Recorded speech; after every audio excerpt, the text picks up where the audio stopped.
Well, welcome everyone to our meeting tonight. We will wait just a minute or two for a member to arrive. We haven't heard any updates, so we'll give her a couple minutes. And Mike, you are able to hear us? Yes, I am. All right, wonderful. It's not always clear, but nothing is ever clear always. I'll try to enunciate clearly.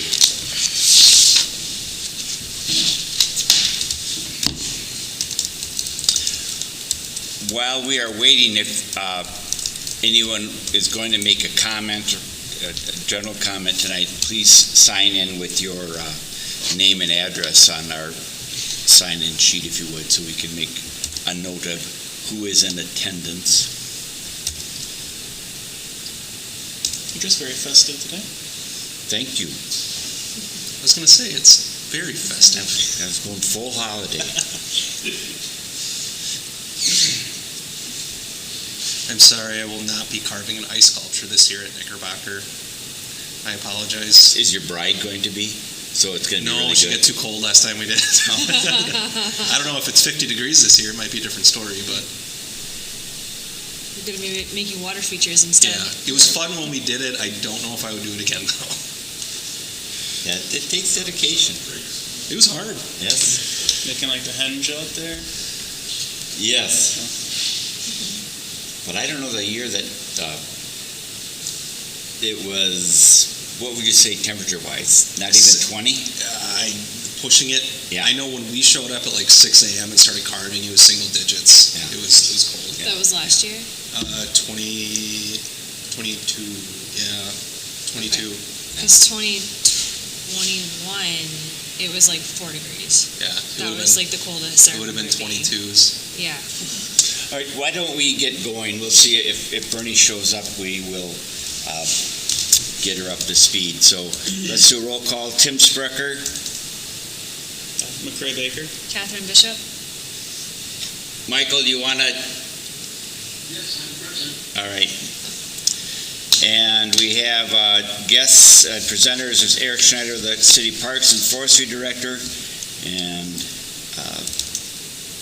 he will be making a presentation, and I believe the title is Mill Pond, Past, Present, and Future. The agenda for this evening is the roll call, the guest presenters, and the Parks Board meeting. So we will start with item number 3, which is Eric. Are you ready to do your presentation? Yes, I can go through the presentation if you guys would like to. If you would, please. Perfect. So tonight's presentation, like Tim mentioned, is going to be the past, present, and the future. There were multiple source documents that I went through, especially with documents that were sourced from the mid-1800s. There is some inconsistency on dates comparing those sources. So if there is an inconsistency on any dates that I present, I will make it known and hopefully come across as accurate as possible some of those documents. Now, that being said, the records keeping during that time and during the time, basically the past of the mill pond is somewhat sporadic. So I have filled in as much information as I possibly could with the source documents I had. And with that being said, a huge help was Robin Unz from the Aslan Historical Society. So she provided many source photos, provided background to the photos, most of which were not dated, but her and I were kind of able to roughly track down the approximation of when some of these photos were taken and when we can assume some of these events happened. So I will present it as accurately as possible, and if you have any questions, please ask along the way for clarification. And I will say this is probably some of the most fun I've had putting together a presentation because I am a absolute local history nerd, so this is very much fun for me. So that being said, I'm going to start with basically the formation of the mill. Without the mill being formed, we would not have the mill pond. The mill pond is, for the most part, artificially created through the construction of the mill. So that being said, Captain Joseph Keyes, if you are not familiar, is the first resident and founder of Lake Mills. Settled in Lake Mills in 1837 and originally traveled through from Milwaukee through Aztalan, and he did have the initial goal of making an area of commerce. He wanted to be able to create an area where commerce could grow because what we were actually on was the territorial road. That territorial road existed between Milwaukee and Madison. Basically what we have now, we have an interstate highway system from Milwaukee to Madison. So he did come basically with the intent to have create commerce, because we both have the Rock River and the Crawfish River junctions here, of which is a pretty substantial source of lumber transportation. Eric? Yes, sir. District orientation, that view is north. Yep, so where we're looking right now, the mill, what is pictured there just over that actual culvert, or I suppose tunnel, that is Main Street. So that is actually on the north side of Main Street. That mill exists where the current spillway is in front of Legion Post 67. If you recall, there is actually a metal art sculpture over that spillway representing the actual water wheel of a mill that is representatory of the mill that used to stand in that location. So just for bearings, I'll point out bearings as accurately as I can for some of these photos, but that would be, I don't know, approximately at the corner of Lake and Main Street looking at that location. Okay. So, that being said, one of the inconsistencies that I did have of dates was the actual potential creation of the mill. I had one source citing 1847. The one that I actually do trust more, and I apologize for not getting it in the presentation, was the creation of the sawmill in 1839. So the initial sawmill was created because you cannot create structures without a source of lumber. Since there was lumber transportation or raw lumber transportation through the Rock and Crawfish rivers, the sawmill was created at that location. There were no, besides a water wheel that was there weren't any other dam structures or anything like that. All they used was the actual power of the water flowing from the mouth of where Rock Lake is, where the half-circle bridge is on Bartles Beach, through to where we have the dam now. So they used that Rock Creek running through as a source for power. There initially was not a pond there, it was just the flowing of that Rock Creek. This was expanded with the addition of a more substantial water wheel in 1842, of which the grist mill was created. The grist mill was basically exactly what you think. It was made to grind flour, other products, etc., just to provide more opportunities for sales from that location. So I have the approximation of 1839 to 1842 is when it was created. 1847 is the date that I found that actually goes further a little bit, when there were updates constructed on the mill itself. One of the interesting things that I did find up as well is Joseph Keyes did coin the name Lake Mills. They were standing at a location and they were determining a potential name for the community. Joseph Keyes apparently made the statement of, "For there's the lake and here are the mills," is what he actually stated, and that's how the town actually created its name, and that was from his daughter Alicia Keyes at the time. So, for one of the sources that I do have, it was a book written in 1911 from the Daughters of the American Revolution, the Tyranina chapter.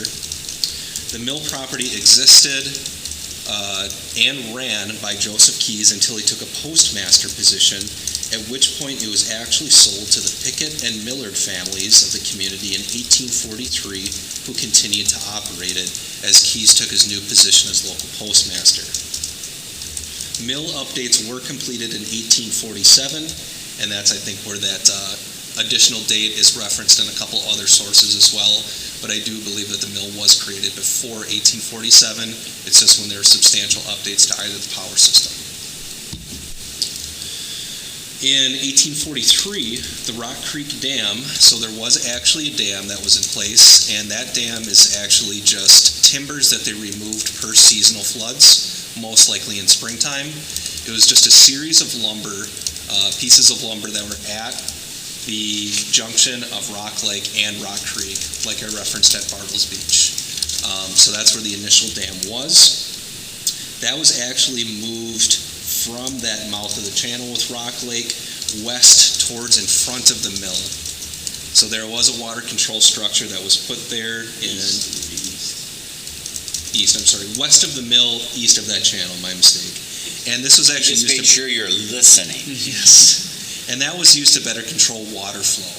So many people would state that They're trying to keep a consistent power flow to the mill, the water wheel moving with actual dam structures in place closer to the mill. They were able to do that and have more consistent water flow for power. At this point in 1843 is the first documented instance to where the Rock Creek was dredged from the Rock Lake to the actual power wheel itself. And I think that's more basically just to, again, allow a more consistent flow of water to the wheel. What was that year again? 1843. So it's the first documented instance from I could tell of dredging, and that would be from what exists now as the channel to the dam would be the same instance currently. And was it the actual pond at that point, or was it more of just a small channel type of thing? So here's where I'll go through a little bit more. If I can scroll through here. Perfect. So at this time, there was no pond. This was just an actual stream flowing from the Rock Lake through, so it existed as Rock Creek. There's been no mention of any pond through that time in 1843. So through, let me see here. So, okay, hold on. So Rock Creek flowed all the way through where the mill pond is now, but there wasn't a pond to Correct. Rock Lake. Yep. And it exited at the same point, do you think? From what I can tell, yes. Now, further dates, we can reference the shoe factory here as well. The shoe factory does have sections underneath it to where water flows underneath it. So from all sources that I can tell, it was basically a constant channel of flowing water from Rock Lake through the actual mill itself and down into Rock Creek. So So when I said exited, it's actually entering. Yep. So what I found, though, was the first instance to where I found the potential creation of what was referenced as a pond. In September 9th of 1897, there was actually a Lake Mills Leader article, and like I said, this shows the first instance to where it's not just mentioned as a creek, but a somewhat flooded area that leads to the potential formation of a pond. So from here, this was the second instance or circumstance of dredging that I could find was in 1897. The goal of this dredging was to eliminate a pond from forming because the area started to become saturated, fill in with marsh grasses, and basically start to form a pond. And this is restricting property owners. Basically, their property was becoming saturated with water. And at that point, they did want to maintain, again, that more consistent water flow through to the mill. And this is likely the second instance of documented dredging that I could find. Is this, again, Eric, is this looking east to west or west to east? So where we are right now is this is actually going to be, from what I can tell, on the shores of Bartles Beach, looking eastward towards where Main Street would be.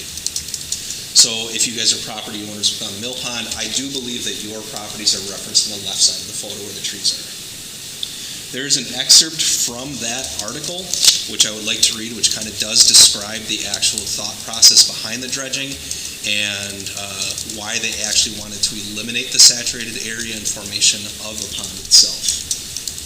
So this is from that Lake Mills Leader article. I'm not sure who the actual creditor is as far as saying this, but it is referenced in that article. So adjacent property owners and the mill owner will lower the creek bed so as to give the mill 5 feet more head. What they mean by head is you're going to have 5 feet more depth of water, basically from the base of the actual creek itself to the top of the water. Lowering of the creek bed to extend from the mill down the stream far enough to secure perfect drainage. This will be a great improvement viewed from more than one standpoint. It will give a more active flow to the water, consequently a more certain removal of all accumulations. It will give the property owner sufficient fall, which is decreased water level, to do proper draining, and thus take away stagnant water from their lands, and the result must inevitably be a better security against those diseases which arise from the malaria vapors which rise from lands which are low and too moist. So this does kind of date the document quite a bit. Their worries here currently was the development of stagnant waters forming above the dam or water control structure itself. Lastly, this continues the actual quote from that document. In a direct way to some and in an indirect way to others, it will be an advantage to every citizen in town, and the promoters deserve the thanks of all our citizens. So some of the assumptions, or at least conclusions, that I drew finding that article is, for one, it was the first instance to where I see a non-constantly flowing stream of water and referencing a stagnant or formation of an actual pond. And that's kind of what I assumed from that article from 1897. So the area from the dam, or mill, and the mouth of Rock Lake had created this marshy area and buildup of sediments, and the permeating of water onto the banks restricted water flows through Rock Creek. And like I said, this is the first instance that I can find the potential creation of a pond. So if I move forward a little bit more, from that article in 1897 to approximately the early 1900s, and with this document that I'm referencing here on the presentation, 1915 is the first drawing that I could find actually representing a substantial body of water called the Mill Pond. So from 1897, when they did that second dredge, after that second dredge until 1915 is when we can assume the Mill Pond in theory was created. What I think at that point is basically the non-continued operation or non-constant operation of the mill itself. The mill was declining in use throughout that time and changing through a handful of different owners throughout that time period. And in 1930s photo, which that photo that showed the watercraft looking at Bartles Beach, that was approximately 1934. So from 1897 to 1915, we have the development of what is drawn here as the Mill Pond. And then from 1915, referencing this document to that previous photo, it started being used for recreational purposes. Hopefully that kind of makes sense, at least coming along this point. So this is definitely the first instance that I can see of a true reference to Mill Pond. So to give you guys the bearings, you can actually see what is the channel on the north end of this drawing, right where it says lake. That would be the Bartles Beach seawall. That channel going through that small strip is what we now have existing as the channel. We have our Mill Pond being referenced, and then if you go all the way south to where it says Main Street and crosses, that small little box on Main Street there, that would be the existing mill and dam that was moved there subsequently. So hopefully that gives you guys a little bit of bearing. The top of that map would be west, the right of it would be north. So, Eric, I was going to jump in, and if you're going to get to this, stop me. But it looks like we see here to the, well, what would be south of the Mill Pond, if you oriented this the right way? Yep, correct. Would be, looks like residential development. And what I know from speaking with Greg Haglund previously is that development was proposed and then stopped by the DNR. Are you going to get into that at all? That's exactly what the slide is. Okay. So, perfect. So this gives us the representation here. Did you want to? So we have the instance here to where we do have the development or the drawing of the Mill Pond. And if you see the dotted line on the left side of this drawing is what was labeled as marsh area or edge of swamp. So my assumptions here is that's what would be considered our marshy, saturated grassland area or wetland area with our cattails. And then we have our water body on the right, which would be our Mill Pond. Now, it was proposed to fill this area and create residential development along it, basically creating a channel between what was going to be Ferry Drive and what is Main Street. What exists there now currently is our marshy area along Veterans Lane near the firehouse through Ferry Drive.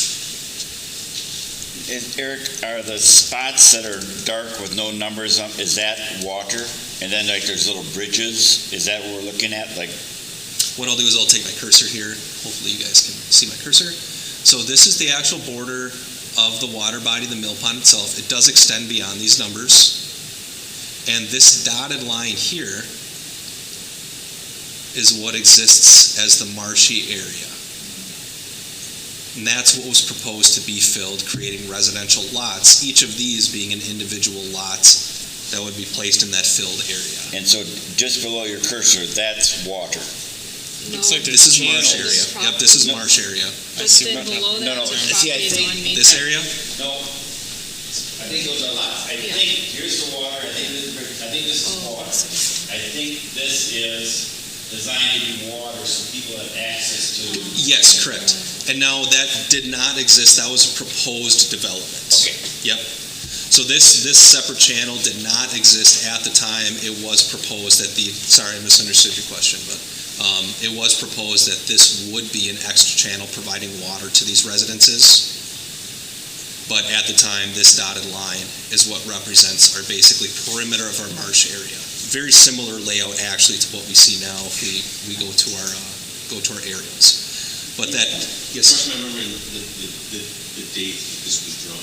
1915. So the gap that I do kind of have, I would definitely love to find an earlier source of referencing the mill pond prior to just being a flooded rock creek. And that's that difficulty in an area where I wasn't able to find too much source information from 1897 to 1915. But yes, this was proposed, this was removed as far as actually potentially operating. I don't believe it was the DNR at the time, but I actually look up what governing body it really was or what department it was, but it was also not the Wisconsin Conservation Department either. It preceded that, but it was shot down for development in that area. Is there any detail that you found as to what the depth of these? I was not able to find the depth of the mill pond itself. So what we have here, this is again, I believe this is from the same photographer. They look very similar from that other reference photo from 1934. Robin assisted a little bit. We are assuming that this is 1934. So that time period from 1915 to 1934, the mill pond is established. It is being used as recreation. People are boating through the channel from Rock Lake. They are using the mill pond as boating and fishing access. And what we have here is, this is basically, from what I can tell, closer to Ferry Drive. I don't know if this is quite prior to an actual Ferry Drive bridge being constructed, but this would be similar to where basically our culvert exists now that separates the channel. So in the background here, if you look where my cursor is, you would see the southern perimeter of the marsh grasses here that were previously referenced, and actually left of here would be the remainder of your actual water body, being the mill pond. So you think this image is from the lake in or from the pond? This would be basically mid-channel looking into the mill pond is what I could tell. I do believe there's more channel that exists beyond the actual photographer, but we do believe that this would be from 1934 as previously in the other photo. And I can go back as well, that's fine to me to reference this other photo. So this is the photo as well. The colors were slightly different, but they did come from the same source, and that was dated 1934. So the previous picture that we looked at with the bridge would basically be to the right of this photo. So this would be standing on the shores of Bartles Beach looking into the mill pond. I can see why you had fun. I had a fantastic time, honestly. So here we see our marsh grasses. If we go back to this photo again, we have majority coverage of lily pads, but we do have unrestricted water travel access along this corridor. This would go towards the actual mill itself, which would be at this location, where my cursor is here. Do we have any idea, Eric, as to which month this was? Because it looks like it's September or August, a late. Yeah, It was assumption summer at some point. Yeah. We just have an approximation of 1934. These individual photos were not dated, however, they were along other photos that were dated from the same source, and it was 1934. So again, I'll reference this photo as well. So from that photo, actually I'll go back here. In this photo, you see these are just natural shorelines along the channel itself. There were those two dredgings that were done previously that I mentioned. It's my assumption here as well that this was dredged beyond that time frame, but non-documented. But there is not any shoreline erosion control methods. All we have is just natural vegetation. This is prior to the development of Bartles Beach Park. And you definitely see a fairly substantial widening of this channel itself. Now, if I go forward, This is the actual creation of the true channel between Rock Lake and the mill pond. At the same time, this is when the dam was actually built at its existing location that it is now. It was a concrete structure similar to what we had previously, where boards were removed to control water, but the mill was no longer in operation. That mill was sold to the city approximately around that 1934 timeframe, and that marsh area, as well as the, I suppose, mill pond itself, became a portion of city property in conjunction with Bartles Beach. So if we go to this top left photo here, this is what would become Bartles Beach, or is Bartles Beach here. You actually see some of these larger trees, which I would like to think are some of the same trees. That would be pretty neat. But you do actually see Rock Lake in the distance here, and you do see this, I suppose, mowed, maintained, manicured area, which would be Bartles Beach.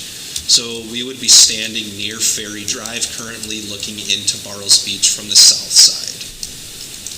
This is the actual culvert tube, this corrugated metal tube, of which Ferry Drive would be created over the top of this culvert.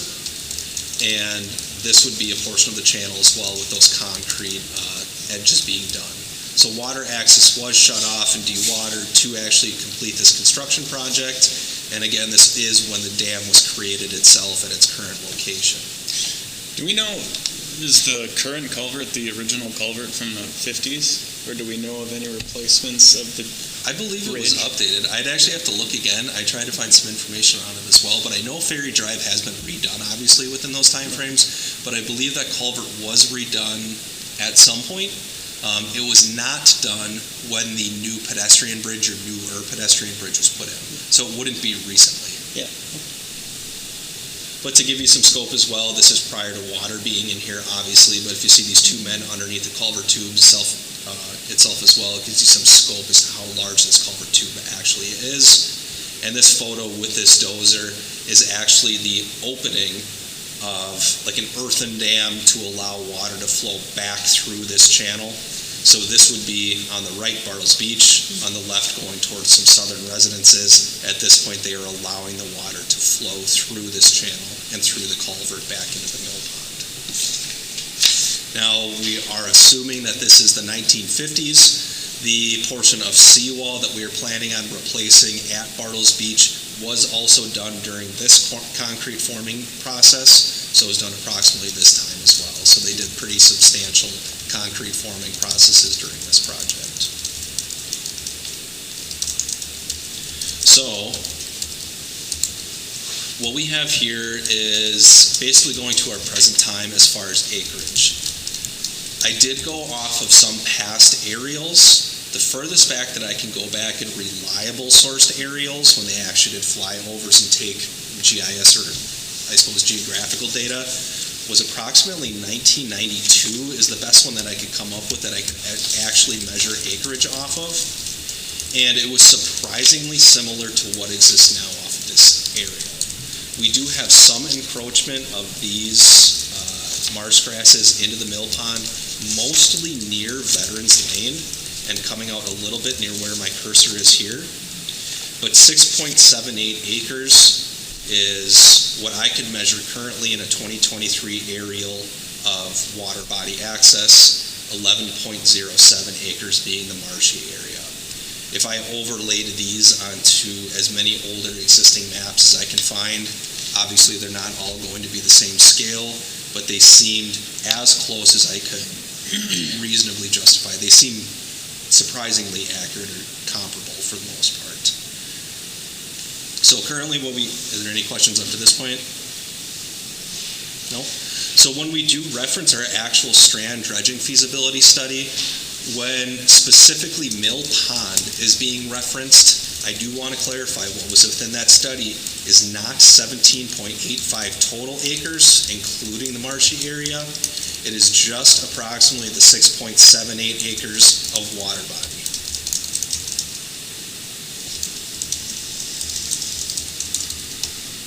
Hopefully that was fairly interesting. So this gives me actually the great point too, the areas where I am kind of missing some information approximately in the 50s, and then from 1897 to 1915. I would love to find more data, and if anybody else has that available, I'd like to pick out some more certain dates. But this is as close as I could make the assumptions from the sources that I had.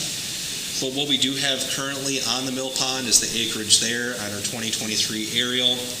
We have 2 fishing piers on the mill pond itself. One exists at Bartles Beach near Ferry Drive, near that culvert tube. And we have one behind Legion Post 67. Fishing pier is basically a fishing pad that I like to call it. We do have one on the channel, however, I'm excluding the channel from that inclusion as we're just referencing that 6.78 acres of area there. There are 2 pier boat access locations on Veterans Lane itself.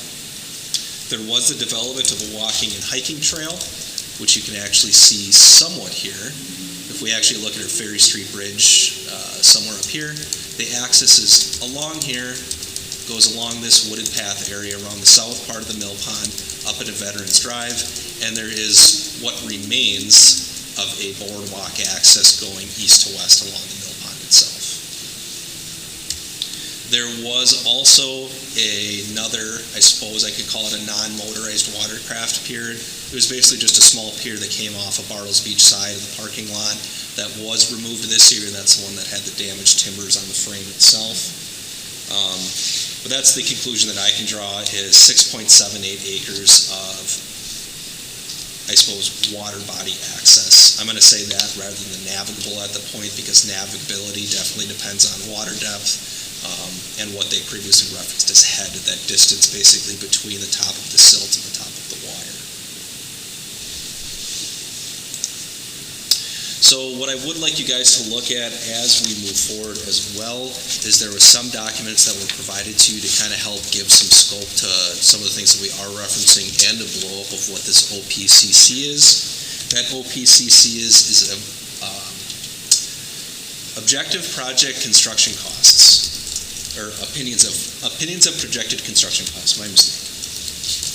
And what this is, upon the request from you guys, is the updating of likely costs of some of the referenced options within Strand's dredging feasibility study and adjusted for inflation and construction cost on percentages for the most part. So this was Dwayne doing as much assistance as he could with the numbers that he had to provide updated costs for 2023 and moving forward. And if there are any questions regarding some of those things, the actual line items that are referenced, I can definitely answer some questions as well. I know one of the questions that I did receive, I think it was from Bernie, was what does the 50-foot channel mean? There was an additional supplemental document that I sent in the agenda packet as well that outlines what that 50-foot channel is projected to be. If you guys do have the dredging feasibility study, that would be on page 33 of that study that does outline it fairly a little bit easier.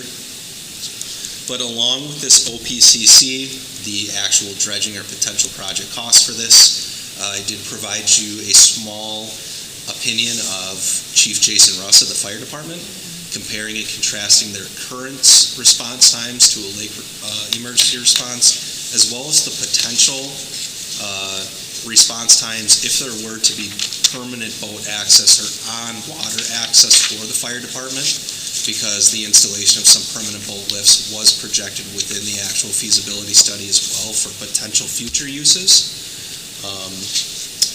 And other than that, I'm more than happy to answer any other questions that you guys may have. What I'd like to propose, just for clarity, on your presentation, let's put that as Exhibit A. Just call that Exhibit A. And then on your current response time breakdown, let's put that as Presentation Exhibit B. Okay. All right, so we keep them clear. And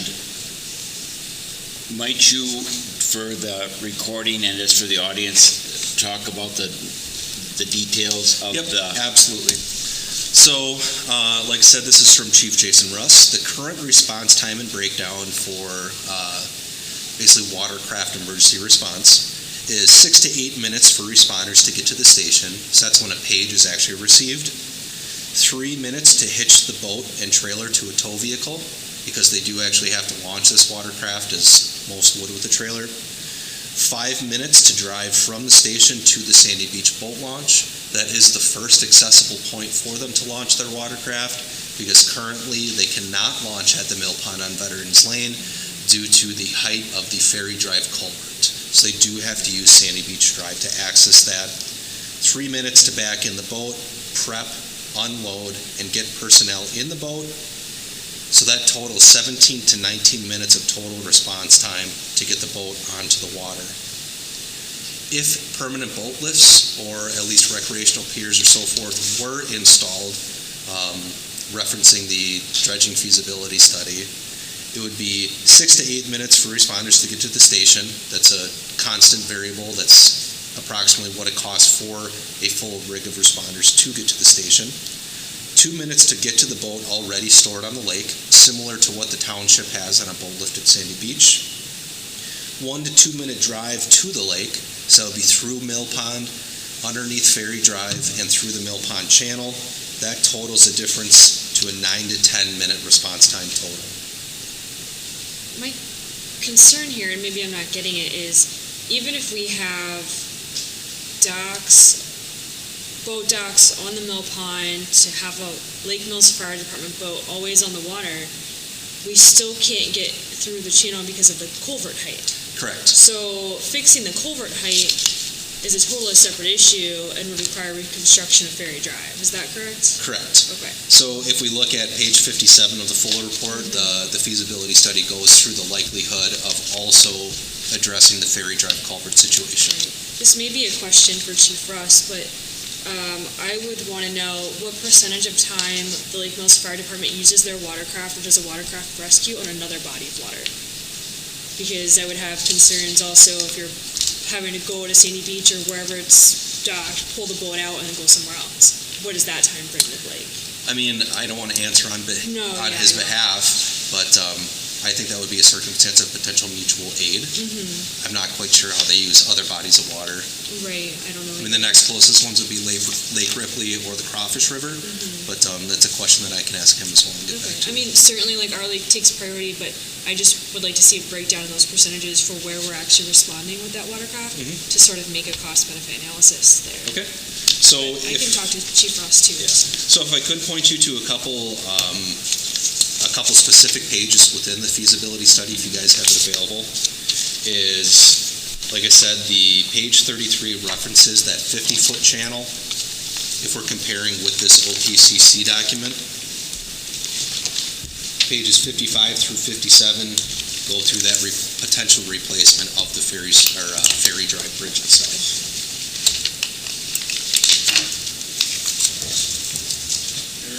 Yes, sir. It mentions the Mill Pond and the elevations, so those are different depths of.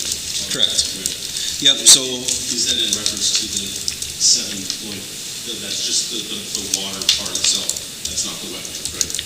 Correct, just the water. Yep, so that's that 6.78 acres, that elevation. So for each scenario on this OPCC, it's going to list on the very left side, it's going to list 2 different elevations. The depth of your dredging directly relates to the amount of material that's being moved, which directly influences the cost associated with it. The more material you remove, the more it is going to cost. So those elevations is what measures that. 824 would be your more material being removed from the mill pond itself. Good question, though. Thank you.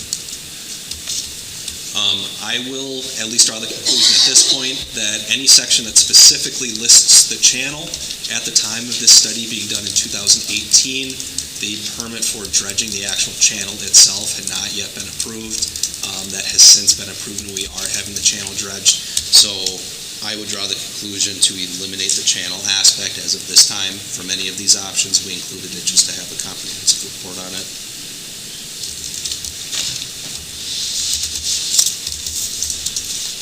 So the 50-foot channel references from the Ferry Street Bridge To the boat launch. to the lake that's to the launch. Yep. Okay. So the 50-foot channel, the channel is specifically the channel that we are currently having dredged this coming season. The 50-foot channel is what's listed on the page 33 of that study. That's going to be, if you guys have that supplemental document as well, I can go back actually to, if I can find my cursor. That 50-foot channel, if you can see where my cursor is on this photo, my cursor is currently at the Ferry Street Bridge. That channel would go along this area to the boat launch itself at a width of 50 feet of continuous dredging. Thank you. Yeah, there should be a supplemental document on it as well. And that was the main question that came up as well when I was showing people this presentation is, well, what's the difference between channel and a 50-foot channel? So that is the difference.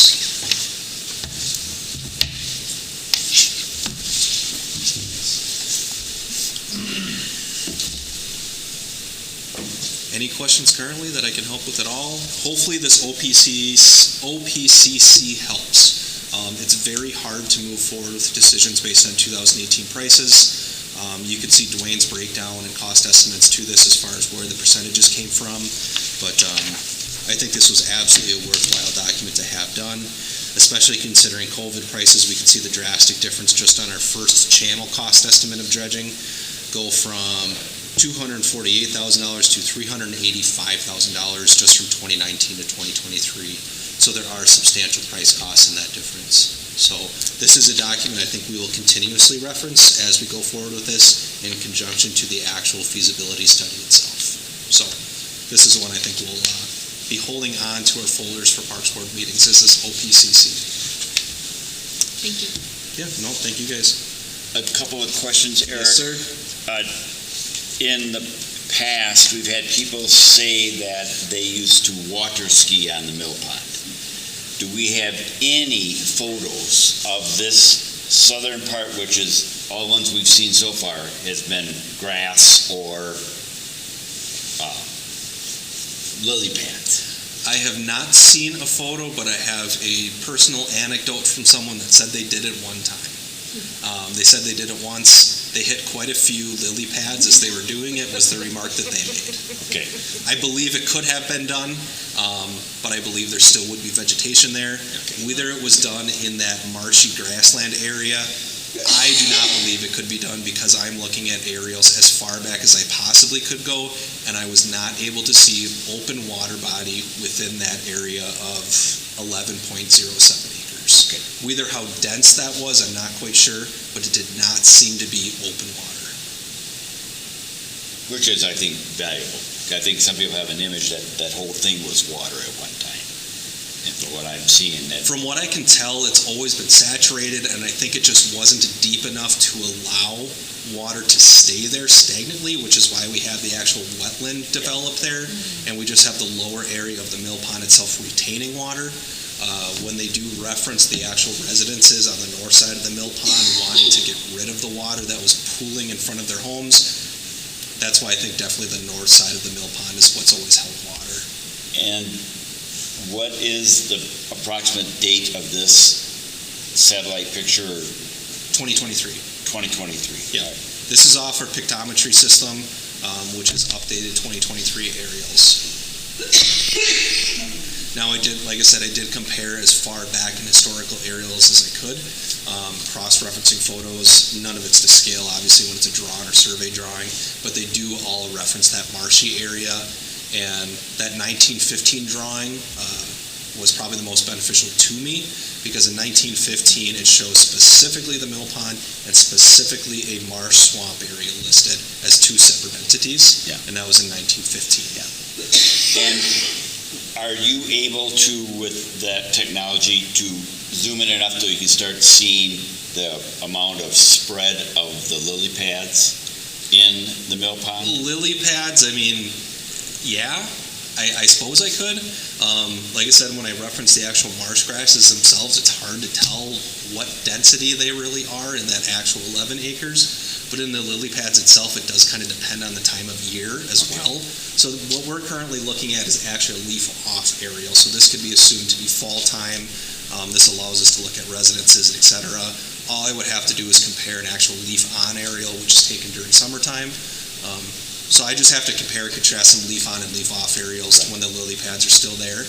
But I can get some comparison photos going back, a couple of years worth of data of satellite photos. One of the reasons I'm asking is for recreation and such, right now, the lily pads are so thick sometimes that you can't hardly even roll through them. Now, Like again, that. do recall, this photo is 1934. Right.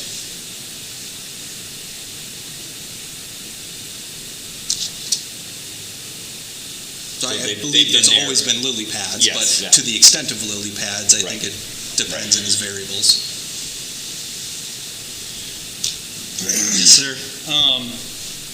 So the dates I got written down, 1897 was the first time the Rock Creek was dredged. And then 1915 was the first documents referencing the actual mill pond. I will clarify a little bit. 1897 would be the second likely second likely circumstance of Rock Creek being dredged. The first being 1843. Okay. So my question is, did you find anything in your research about dredging the mill pond post 1915 until today? I did not know. Now- To the work that they, for the DNR did when they put the pipe for the mill pond, or for the That I do not have, no. Now, the actual mill pond itself being dredged, I've heard anecdotes, people mention that what they'll do is create a high wake area, thus dispersing sediment, etc. But there's been no confirmed permit approvals for total dredging of the mill pond. Now, that doesn't necessarily always mean that there has been dredging acts. I believe the channel has been dredged one non-permitted time at some point in history in the past. But I've not found any proof of any approved permits or actual active dredging from the mill pond itself. Now, again, I do want to clarify, when we reference mill pond, we were just talking about that 6.7 acre body of water.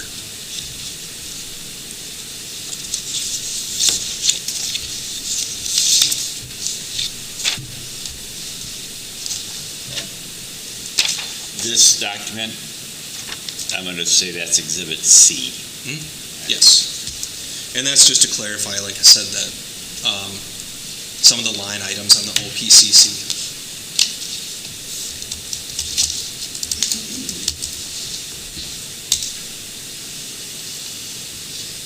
All right. Well, thank you, Eric. Any other questions, comments? I will just say this is one thing that I will continue to do research on, because I have some of the gaps in history. I see Robin walked in. Thank you for the photos as well. I appreciate that from Rock Lake Improvement. But it's been absolutely a phenomenal thing to learn and figure out where the gaps in history are, undocumented portions of history.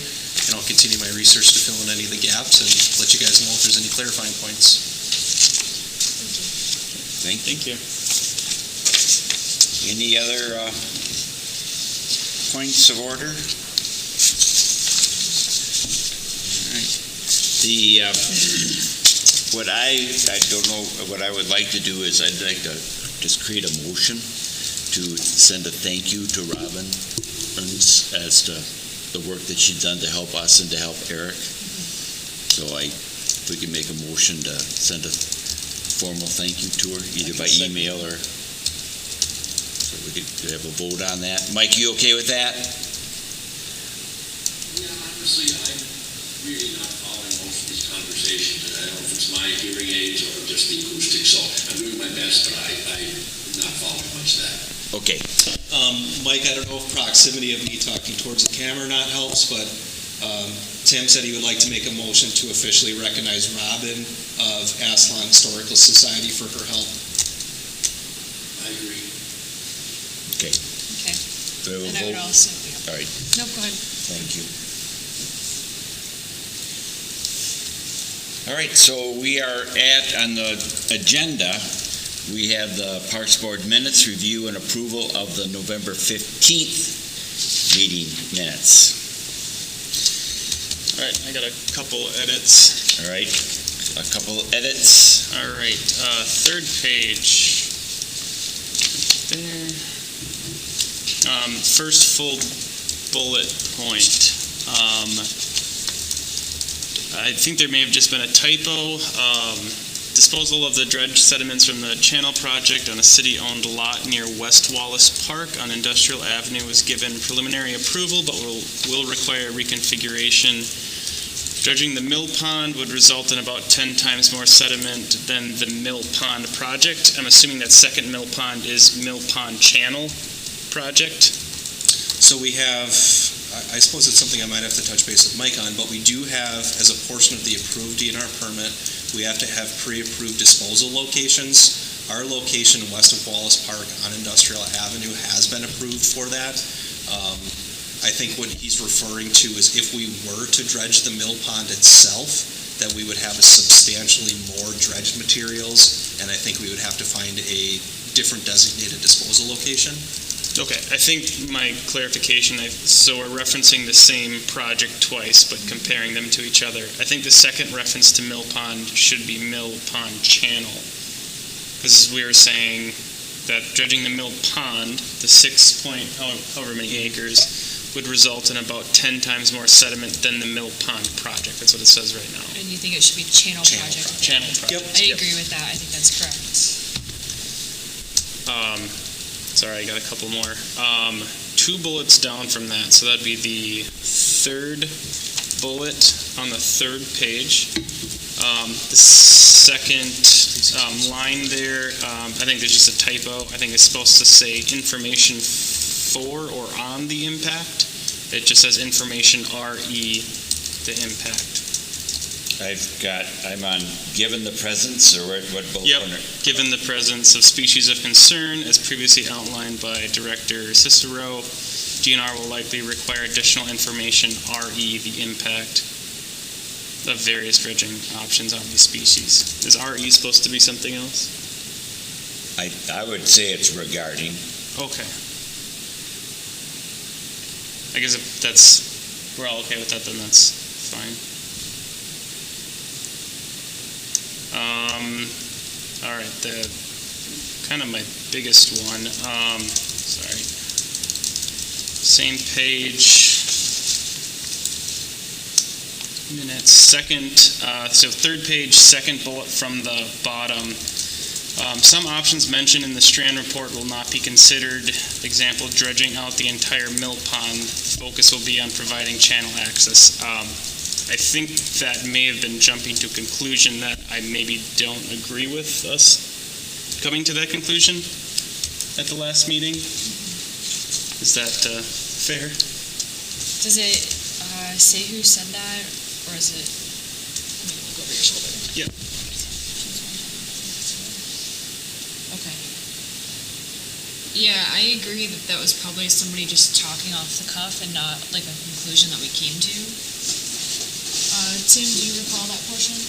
Yeah, I think we had this discussion. I don't think that was actually something that was decided. I think that was commented on, and we are waiting for public comment and such before any final determinations are made. Do you recall any of that feedback, Mike, or where we got with the issue of will not be considered? I'm sorry, I can only follow you just now. I really can't understand what everybody else is saying. Sorry. McCray is asking about, and the bullet point, it says some options mentioned in the Strand report will not be considered. And the example given was dredging out the entire mill pond. And the fact that it's saying, the issue is that it says will not be considered.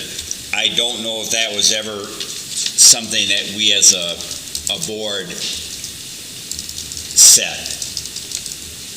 That was my impression. That was, someone said I thought we were just not going to go there, but that's fine. But any corrections you want to add, you're going to have to send me in writing, because I am not following this. I can do that. I guess I would motion to remove that example from the notes. I would second that motion. We have, you okay with that, Catherine? That's fine with me. So Mike, we will do the edit and then we'll make sure you are aware of what we struck from the minutes. Based on our conversation, I think it was 2 meetings ago, am I allowed to just revise that and send it directly to Mike, or am I getting into murky waters there? I think you're fine to do Okay, as that. long as I'm only sending it to him? Yes. Okay. Yeah, that's fine. All right, I will send you updated, or the revised notes, Mike. He's going to send you the revised notes, Mike. Did you hear that? Yeah, but I'm never sure who we're talking to. It's in a different direction than where Eric is. So it's a bit farcical. But I will listen as best I can. Okay. Any other corrections or comments regarding the, so do I have a motion to accept them as revised? So moved. Right. I'll say aye. Aye. Aye. Do we have somebody who made a second? Oh. That I can type in here? I second it. Okay. Thank you. So that's now the second vote again. Aye. Aye. Aye. All right. Thank you very much. So moving to the Parks and Forestry Director's report. Wonderful. There's a couple things that I would like to touch on first. I won't go through the whole report, but as soon as I go through those, if you have any extra questions, please let me know. I will say for the first time that the Tree City USA Growth Award has passed preliminary review from the State Forester. The next step is going to be actual Tree City Board recognition and approval. So we at least have passed those preliminary ones for a Growth Award, as well as our 33rd consecutive year of Tree City USA recognition. I will keep you guys posted when I do receive, if I do, hopefully fingers crossed, receive the Growth Award. Receiving the Tree City USA is not too difficult, but the Growth Award I'm very much looking forward to having them review. We do have a tree cutting project that we will be doing on the road right-of-way at Tyrena Park. It's going to be on Highway B. We've had continuous access issues with vehicles along County B due to scheduling difficulties, and the fact that we do have to facilitate a lane closure in that area is fairly difficult. But we will be working with Jefferson County Highway Department to actually facilitate a lane closure in that area. Initially, the time frame was January 4th for that. Well, initially it was during the week of the power surge and outage issues that we had. And we are now looking at January 8th for that work to continue. We are going to be removing a few dead trees in that location, as well as some clearance pruning on those trees that reach over Highway B that have caused an issue in the past. Eric? Yes, sir. Just for clarity, when you're talking about Tyrena Park, that's Upper Tyrena Park, Correct. or is it? Well, it's the distance from Lower Tyrena Park along the road right-of-way until the intersection of Highway V. Oh, okay. Thank you. So everything within the road right-of-way, basically in the forested area from near the restroom shelter north, nothing interior of park. Okay, thank you. We did have our first Urban Forestry Tree Committee Advisory Board meeting last week. That was created based on Resolution 23-61A, which we did an overview of the Urban Forestry Department and our general operations. I would recommend or suggest, if you guys have a chance, to look at their agenda online as well and review some of the presentation that was listed there. It was nice to go over our general operations and basically separation of duties within that department. So if you guys are curious, please review that. And that would be found in other boards and commissions on the website, and the agenda will be posted there with the presentation. So is there a reason you want us to look at it going forward to not at add all. to I'm an just saying agenda, purely- or? Nope, I'm just saying purely informational. I always reference forestry updates because it is a portion of our department. That just goes over a general overview of our forestry division. Okay. More of a background information if you guys are curious. Okay. For parks, at least, I've received numerous compliments, which is fantastic to hear, about both having our Christmas music in place in the park and the actual additional lights that are installed in the park as well. That was through phenomenal local funding as well as local volunteer efforts and everything else as well. Very much happy to have them in place prior to Christmas. and I've received numerous compliments on them. We are going to, we are working underway for our Knickerbocker Festival preparations.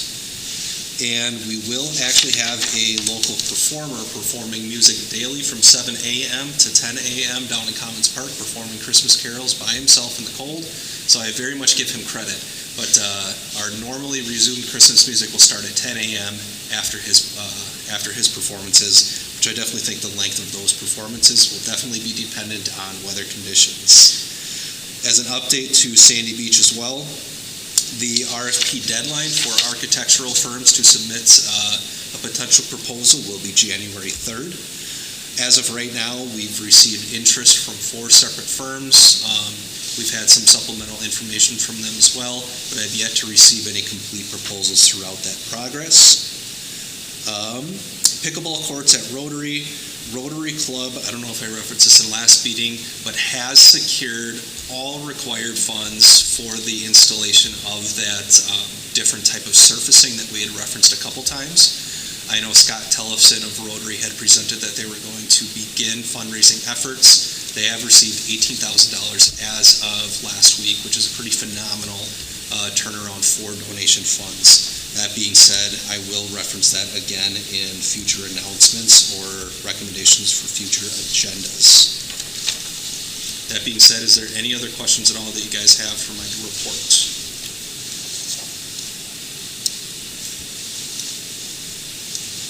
Tim, No. I have a quick question.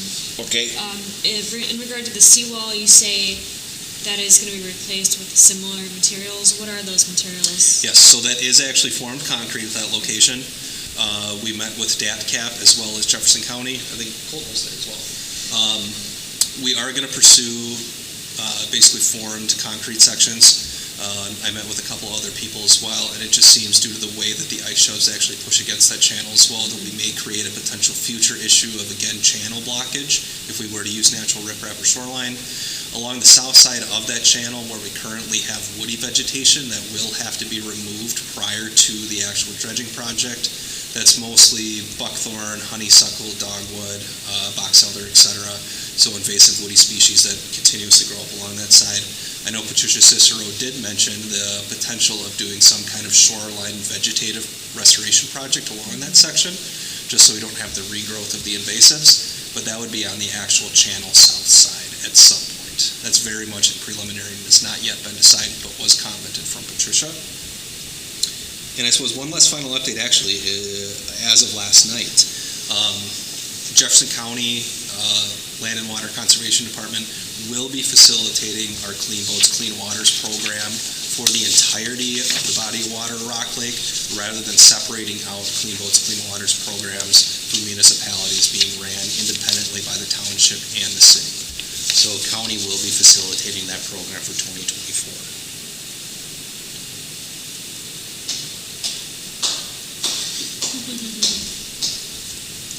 All right, thank you. And we are looking at, we got pickleball courts, mill pond dredging we did, needs for the park board, so are we moving on to that then?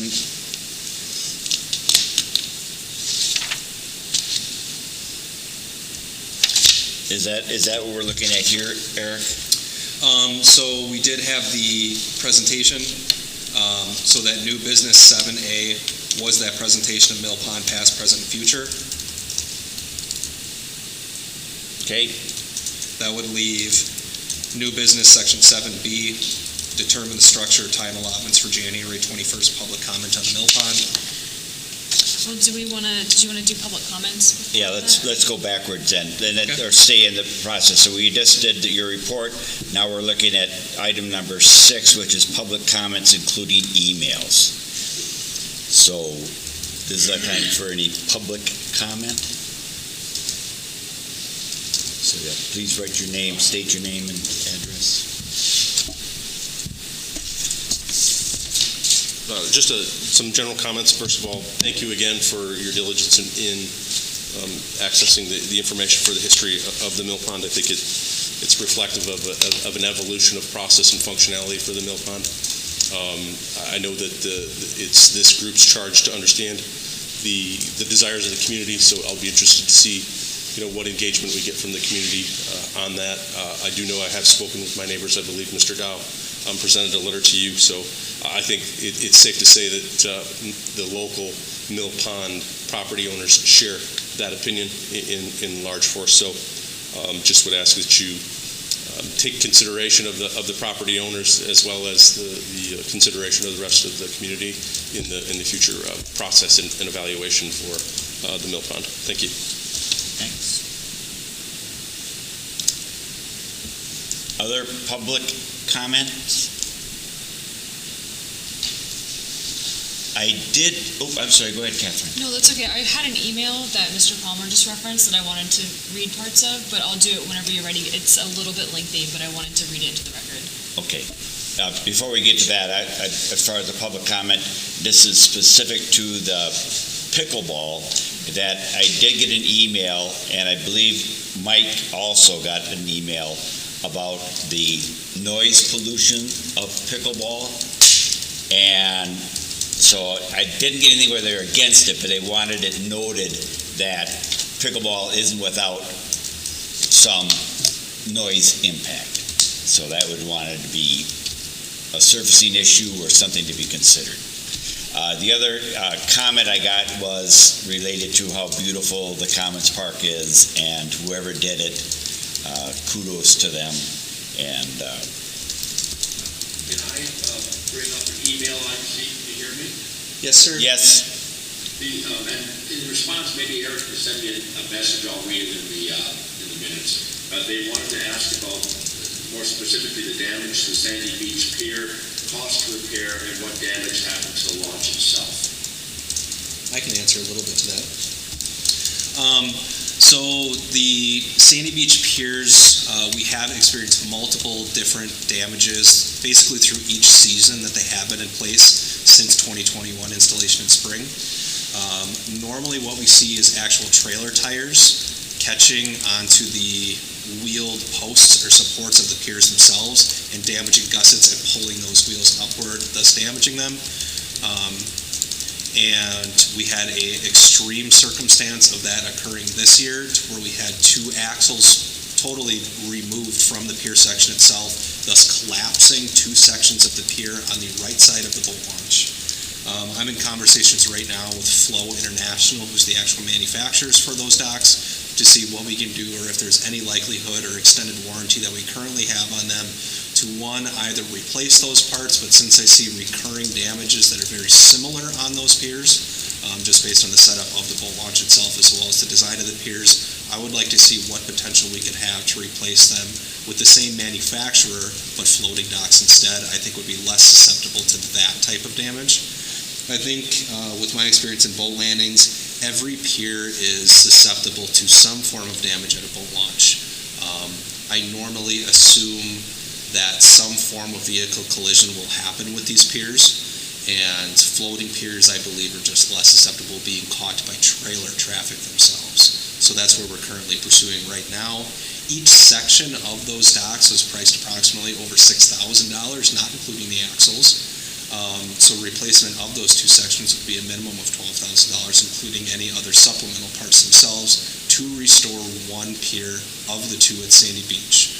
One can still be installed and is in good condition and safe condition to install in spring, but I'm very much hoping that I receive a solution prior to installation of those piers. But either way, there will be one for sure pier installed at Sandy Beach in the beginning of the 2024 season. We may just be void potentially on scheduling of trying to get a replacement for the other one on the right side. The actual boat launch itself, there have been no damages, although we have seen a bit of a blowout due to what's called power loading. This is a fairly normal circumstance at boat launches themselves. I do not know of a boat launch that has not seen damages caused from power loading, but what happens is rocks, sand, debris, etc. at the end of the concrete ramps themselves do blow out and get displaced from people revving their engines and their boat motors to get onto the trailers. So that displaces that material, thus creating a big drop-off hole at the end of the ramp. What we do is exempt from permitting because it is actually repairing existing infrastructure. So what we're able to do is pull in that material, trying to not disturb as many sediments as possible, pull that material back in. And I would like to see if we could have a little bit smaller type of stone placed in there as well. So currently, right now, we have very, very large fractured stone on top of sand. What happens is that sand is easily displaced and those rocks drop lower. If we have different courses or grades of material within there, we should have hopefully a little bit less circumstances of erosion if we can replace that sand with different sizes of fractured stone. But the circumstances that I referenced with the piers, there's no infrastructure damage to the ramps themselves. Mike, do you have any questions? No, again, I already followed most of that, so I'll be happy to see whatever somebody writes down, or perhaps the recording will be more, will be better. I don't know. Thank you. Just a couple of things, Eric. On signage, is there not prohibited signage for power? There is, yes. Okay. So there could be, if somebody was monitored, there could be tickets that could be given out if we chose to? I would have to look specifically at the ordinances, if there is something specifically listed in ordinances to prohibit power loading, but I think at that point it would be discretional enforcement if it is signed. It's pretty obvious, that sign, if you do go down to the launch. I got once, I think when you create large signs with a lot of text, things seem to get lost. But when you have one giant sign that says "Do not power load," it's fairly hard, at least I think difficult to miss. And hopefully that answers your question somewhat. Yes, it did. And second, did any of these damages from the trailers to the piers, was that reported to anybody? Is there like subrogation going on through the insurance companies or such? So our insurance deductible is $10,000, so this very will likely be an insurance claim depending on conversations that I have with the manufacturer themselves. So each time there was documented damages on these piers, I did make the company aware of them. Like I said, I have worked on extensive numbers of piers before and expressed my, I suppose, dissatisfaction and like to see what I would see different on some of this infrastructure. But if we are to pay specifically for the replacement of those pier sections, we would be liable for an insurance deductible payment. Where I was going with that is, are we going after any of these boat owners or trailer owners for the damage they created because they collided with our pier? We have no record of who did it and when. Okay, so we have no monitoring down there, no cameras. No, currently no. I will say that very, very frequently I find either plastic pieces of trailer lights and or taillights from vehicles that are normally damaged, and I was able to at least track down a 2002 Chevy Suburban owner who did say he bumped into one of the bollards down there but didn't cause any damage. But I wasn't able to find anything regarding these extensive damages. Thank you. Any other public comment or emails? So now, Kathy, would you like to read into the record? Sure, and I'll just hit some of the main points here, but this is from a couple who just recently moved to Lake Mills. They're on West Lake Street. They moved here for the natural resources that I think we all appreciate about Lake Mills. So they had 4 main points. The first is public safety. They were hopeful to hear about the conversation of decreasing the Lake Mills Fire Department response time on the water. So obviously we'll continue to talk about that. Their second point was access for all. They appreciate the park board's discussion about dredging options. They would like us to consider, they liked that there was consideration for several different options for dredging, and they're advocating for a full dredging, as they feel that that's what's best for the community to enjoy the pond. This point I thought was interesting. If only a central channel is dredged and the Mill Pond property owners all extended their piers to reach it, then others in the community would face challenges navigating the Mill Pond. This approach would unfairly limit enjoyment of the resource for the entire community. So I wanted to make sure that that point was made from this letter writer. Their third point was about commerce. Dredging the entire Mill Pond, minus that southern area we discussed, the marshy area, provides access to Rock Lake for Mill Pond property owners, also provides access to the city for lakefront property owners. They feel this option would also allow the city to add piers along the parking lot area behind the American Legion building. So they are generally in support of that, it sounds like. And then their fourth point is about equity, and that they believe that we've talked about this generally, so the idea of property assessments being calculated because you're on the lake, and they had a specific question about that. And their question, which I will have to get back to them on, is, are they being assessed the same way as people on the lake because of their proximity to the water? So that was something else they brought up in regard to taxation and assessments. So I will send this email to the city clerk so that she can forward it to the rest of the board members so they can all see it. Captain, did that letter writer specifically note the Strand document? No, they did not. Okay. Thank you. Eric, you had a comment?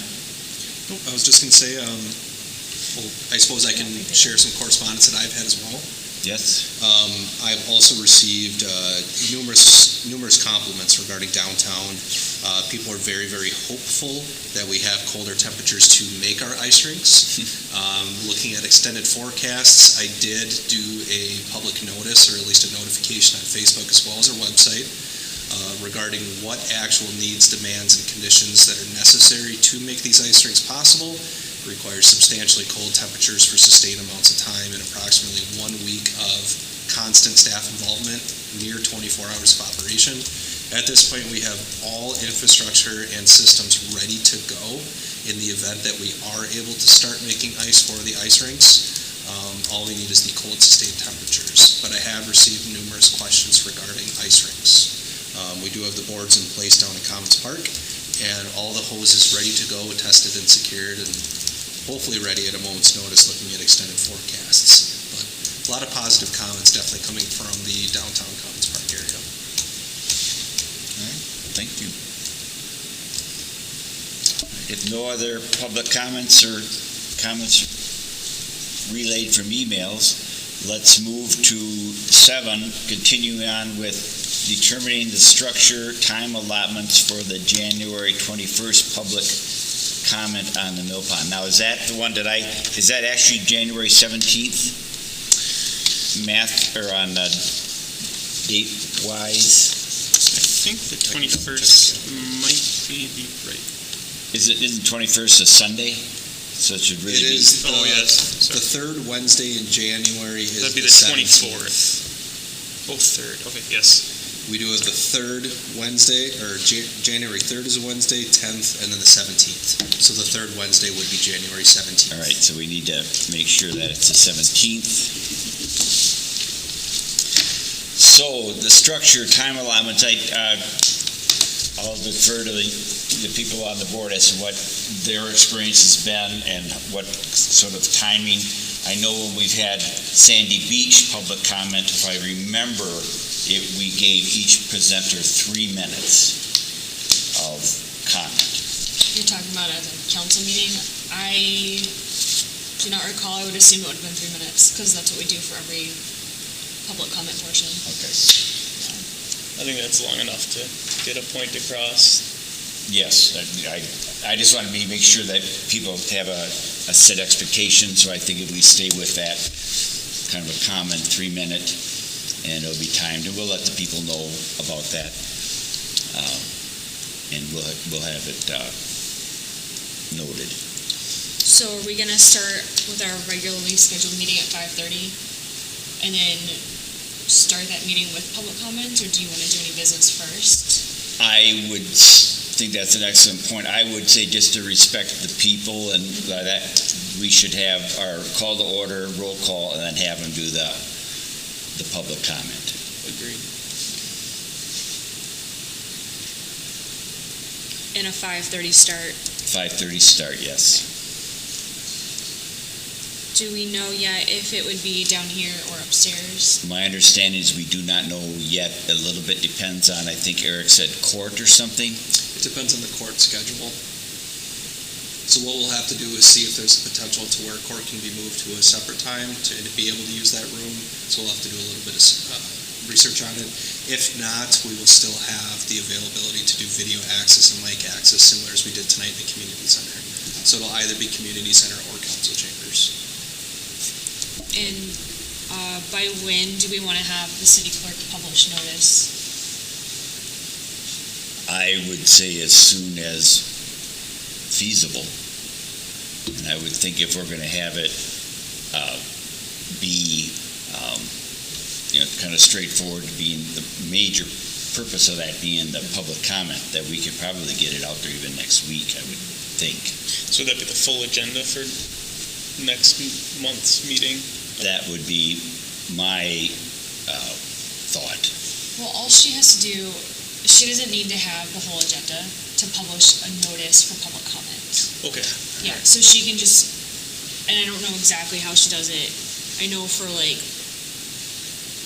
mandatory public hearings, I think it has to go in the newspaper, but that's statutory. So for this, I don't know how she would be required to do it.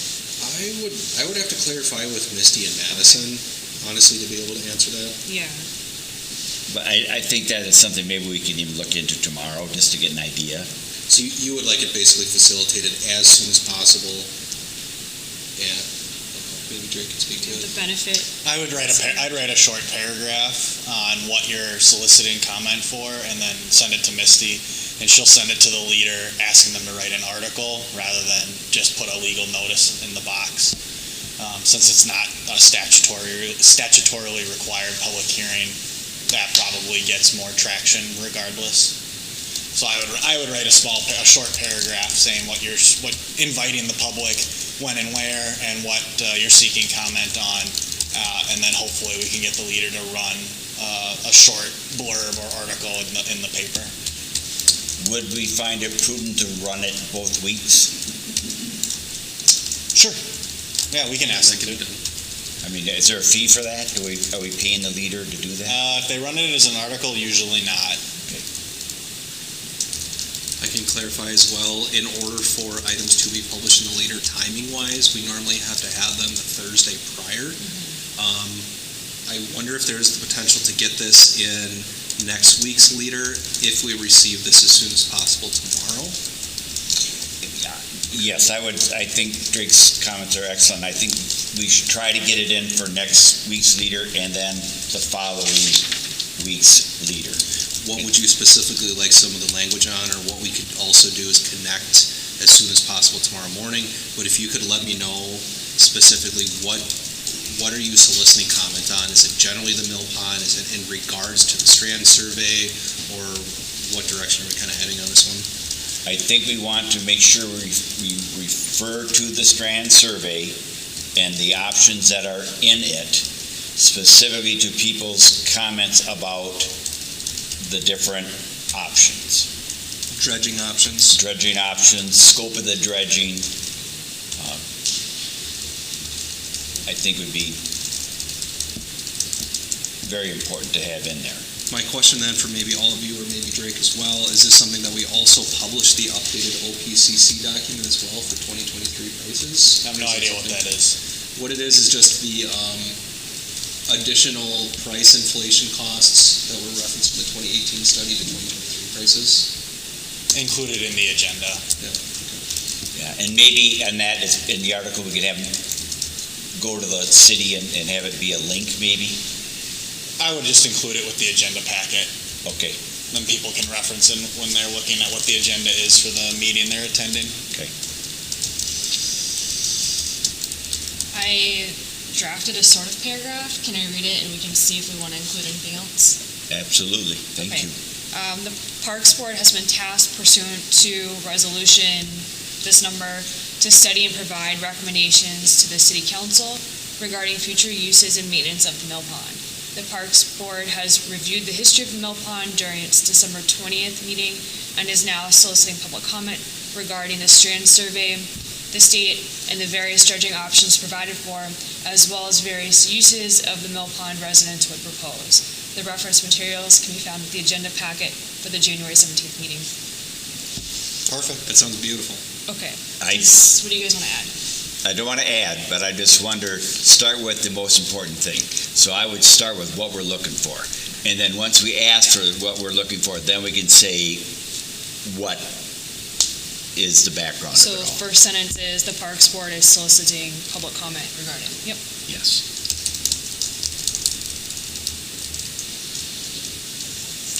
Start with the I will punch. email you this draft and then you can tweak it however you want. I'll do that, and then what I'll do is I'll send it to Madison and Misty, and then we can get it published. Because that way we can do it probably first thing tomorrow morning, so. I think that'd be quite wise. Now, what do we do if the leader says no can do? You can, I'll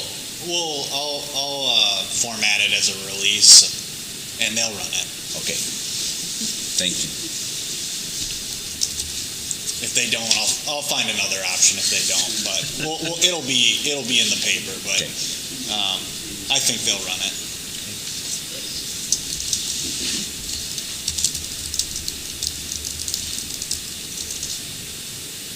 Do we need a motion on accepting what Catherine has? No? I think as long as there's no objection, I think we're Okay. okay. All right.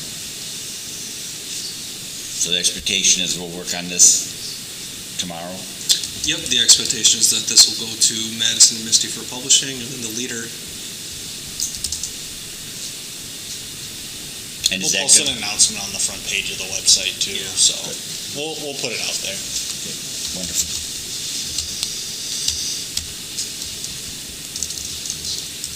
Okay. Thank you, Drake. So, and I'm still on B then, determine structure, time allotments. Will this, I would think the structure, we should start with what our blurb was at the beginning, what Catherine is gonna, and we're gonna put into the leader. We'll start with that, and then we'll give them the 3 minutes to make their comments. Okay, yeah, I just moved that sentence up, fixed a couple typos, and I'm gonna send it over to Eric. Yeah. So, Okay? and then just, you can fill in the dates on the survey and that, okay. Yes. what I can do too is when we post this on our website, I can have the Strand study basically as a supplemental document within that website posting, so. Yes, that'd be wonderful.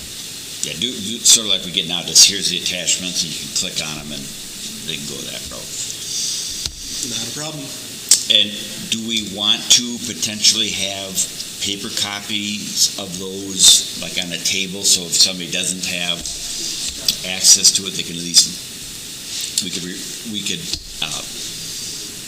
say they're over there if you need to look at them? I mean, I at least have three currently printed out ones that I can have as well, and if we want any additional ones, it's No, fine. I just think that we With have the something in 57, paper. Yeah, I would like to avoid printing off Oh, I multiples of completely agree. 57. But I just think if somebody didn't have them, we could say, if you want to look at them, they're over there. Yep, that'll be fine. Yeah. So we're all in agreement as to sort of the clear as the structure is going to be. All right, moving on to new business C, approving remaining pricing for park fees, and that is this document here. Yeah, and it formats so good. I don't know if you have anything else, but I can lead into this a little bit. I'm sorry, I didn't hear what you said, Eric. I don't know if you, Thank you. if I can just lead into this right away. This is basically all of our current parks fees, void of the ones that were just approved at City Council last night. It just hasn't been updated at this point. So it's just a continuation of our conversation that we had last time regarding the ball diamond fees and the boat launch fees. Okay. So that leaves the remaining ones here listed as the boat lift lease fees, the boat trailer storage fees, and the private boat lift winter storage fees. So And I've got the boat lift is highlighted in green. Where are the other ones at, Eric?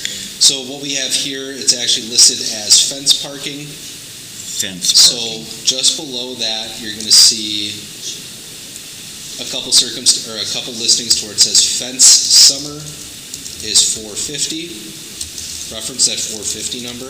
Oh, I see now. Okay, yes. And then the fence winter is 110. So we're going to be referencing the area at Sandy Beach between the volleyball courts and the park where people can park their trailered boat there. So that's that clarification. And then the private boat lift winter storage fees is something that I can elaborate on a little bit before we go down there. That is listed, let me see here where that is. Please, second day. Boat lift storage is going to be $35 and $50. It's going to be just across from that green boat lift storage, right above the fence summer parking.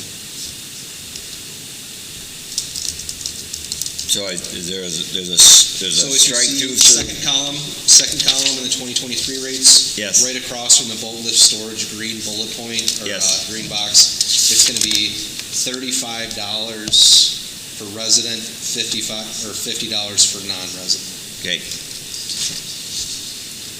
So what this is for people to store their private boat lifts on Sandy Beach property in the off-season. I can give you a bit of background as to why this would probably be the highest priority one for me to address.